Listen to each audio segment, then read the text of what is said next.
Waisang patuak lamalong Inter Club Men's Football League Padupon.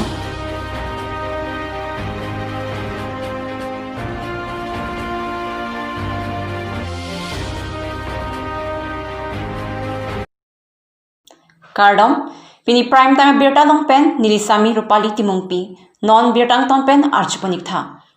Dongkamukam Sports Association pen patirpi ponsi, Dongkamukam Waisang patuak lamalong Inter Club Men's Football League Kepangchingpon. Pini preatiklo ni pai troksi arnian match plikep an kepatioteran nang kepleng. Pini porpa hini apor pen group B pen kapatupon laki sarsenat lotichari aterang lapen owejingdon aterang. Sarsenat lotichari aterang ahit pen shot kuru inti gol hini thapen owejingdon aterang atumafan 2/0 pen sarsenat lotichari aterang atum chepahai pon.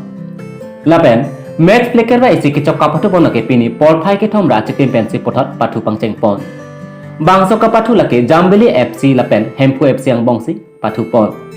Jambili FC atum ahin pen Philipson gol hini. Benediction timung ahin pen gol isi thapsi. Hempu FC atum aphan parempon posi. Dongkamukam pen akhai Dhorom Singh ronghang nele tumasai hemalo dirtanang pale.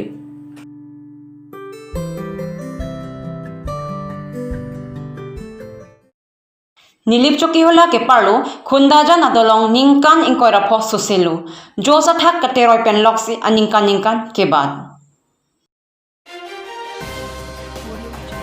Nilip blok asa hempen kahelo kilometer ke thom dolong kaheno ajok karbiarong lapen rengmarong pen danglok pangrompet don tiket sose arong araratum anibang thoi inglong ka celeng kidam kebang mekri clothing khangjang hengpia dolong anta nang selampi pon pe posi araratum kaningri kedam tang penangan arat cari atung apong nang cak tekanglo lapen ning nang pathe tekanglo ta lahaya lam caki kilik kijut lote lam cakta kacetenelo lapen lam jongjong ason lo kacetak asai kacepapleng jikik apia lam lo arje anta theglong lelo posi ningdirin ti lasi prabjin pen tim karbenglong ke japon akhai tuliram ronghang lapen local MEC pi rong pi akhai atum aphan ninga krong pen kachung dikang tung lapu henlo inglong arat atum aphanta Kanghon kadin so do putangte prabjin pen memojot adolong nang salam pipon vek thapose hawar ara atompe kachuningri padopon